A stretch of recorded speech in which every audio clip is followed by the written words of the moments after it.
Germany's 7-1 win over Curaçao was a rout, but tactically it was not just about the final score. It was about how Germany handled an early disruption, increased the tempo, used multiple attacking channels, and turned control into relentless scoring. Curaçao's equalizer created a brief question. Germany's response answered it with 6 more goals. That is the real analytical story. A favorite was touched, then immediately showed why the gap was so large. The first layer is Germany's control of territory. The match data shows Germany with 65% possession, 16 shots, 11 shots on target, and 8 corners. Curaçao had 35% possession, 7 shots, 2 on target, and 1 corner. Those numbers describe a match where Germany did not only have the ball. They repeatedly moved the ball into areas that created pressure, shots, and set-piece situations. The early phase still matters because Curaçao did not simply disappear from minute 1. Their first half goal through Labano Kimmich gave them a historic moment and briefly made the match interesting. From a tactical perspective, that goal was useful because it revealed Germany's first test. Could they remain patient after conceding? Could they keep the structure rather than chasing emotionally?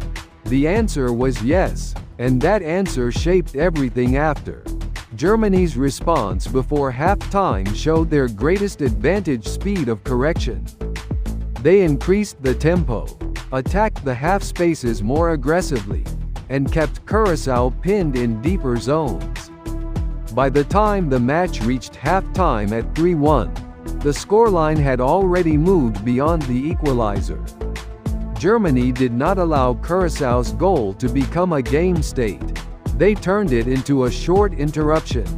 The fourth goal, scored by Jamal Musiala in the 47th minute from Joshua Kimmich's assist, was tactically decisive.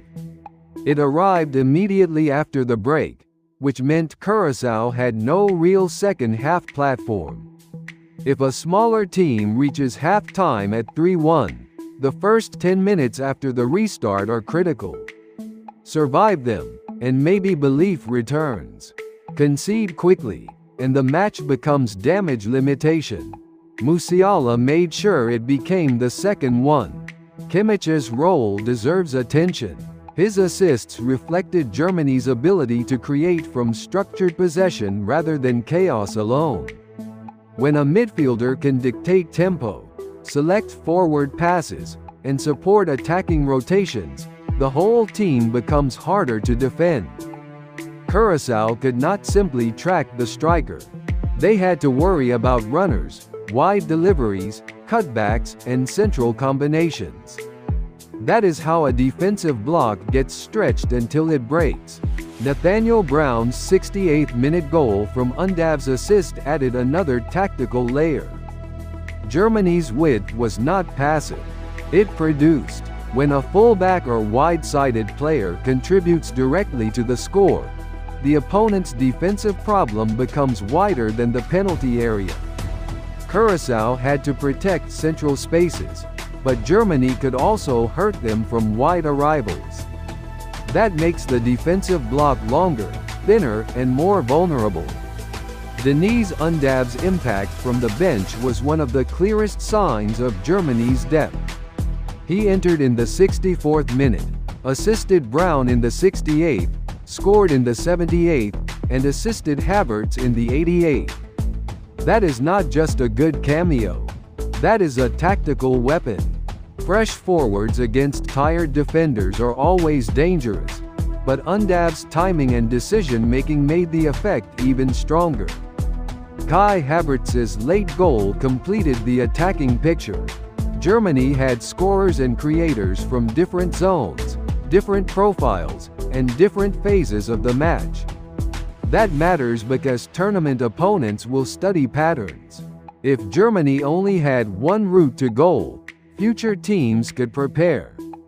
But in this match, goals came from midfield influence, wide support, substitute impact, and forward finishing. That variety is the real warning. Curaçao's defensive problem was not simply individual weakness. It was cumulative pressure. A team can defend one attack.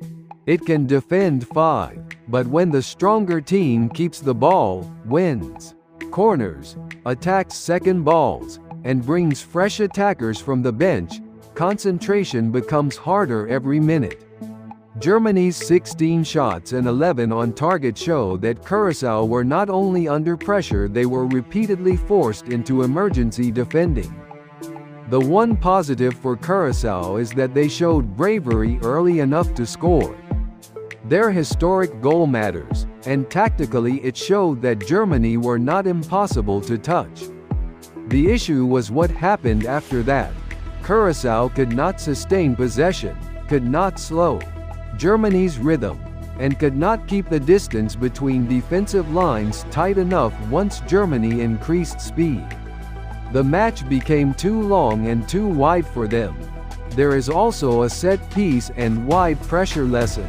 Germany won 8 corners to Curaçao's 1, which means the pressure was not limited to open play. Repeated corners force a smaller team to defend second balls, clearances, and recycled attacks. Even when a corner does not become a goal, it keeps the opponent trapped and prevents recovery. That constant territorial pressure is part of why the match became heavier for Curaçao after every German attack. The final analytical detail is efficiency. Germany had 11 shots on target and scored 7. That conversion level will not happen in every match, but it shows how clean the chances became once Curaçao's defensive shape opened. A weaker opponent can survive if the favorite shoots from poor areas. Curaçao could not survive because Germany's better chances kept arriving in central and high-value zones. For Germany, the main tactical question after a 7-1 win is how much we should trust the performance. The opponent was clearly overmatched, so not every pattern will transfer to matches against stronger teams. But the response after conceding, the volume of shots, the range of scorers, and the bench impact are all meaningful. These are signs of a team with confidence and multiple solutions. Julian Nagelsmann's side also showed useful emotional control. A dominant team can become careless when it expects an easy win. Curaçao's equalizer punished that possibility for a moment. Germany then became sharper. That is a positive sign. In tournament football, the best teams do not only dominate weaker opponents. They also use small setbacks to sharpen focus. Germany did exactly that. Group E now has a clear reference point. Germany have 3 points and a massive goal difference. That matters in a group stage because goal difference can become insurance. It also changes how opponents approach the next matches. Teams facing Germany now know that if the game becomes open, Germany can run away quickly. That psychological effect is part of the result. So the final score was Germany 7, Curaçao 1. The result was expected in direction, but not necessarily in size. Germany leave with momentum, confidence, and the biggest attacking statement of their group so far. Curaçao leave with a historic goal and a defensive lesson. And tactically, this match reminded us that against a team with Germany's attacking variety, one good moment is not enough. You need 90 minutes of resistance, because if the resistance cracks, the goals can arrive very quickly.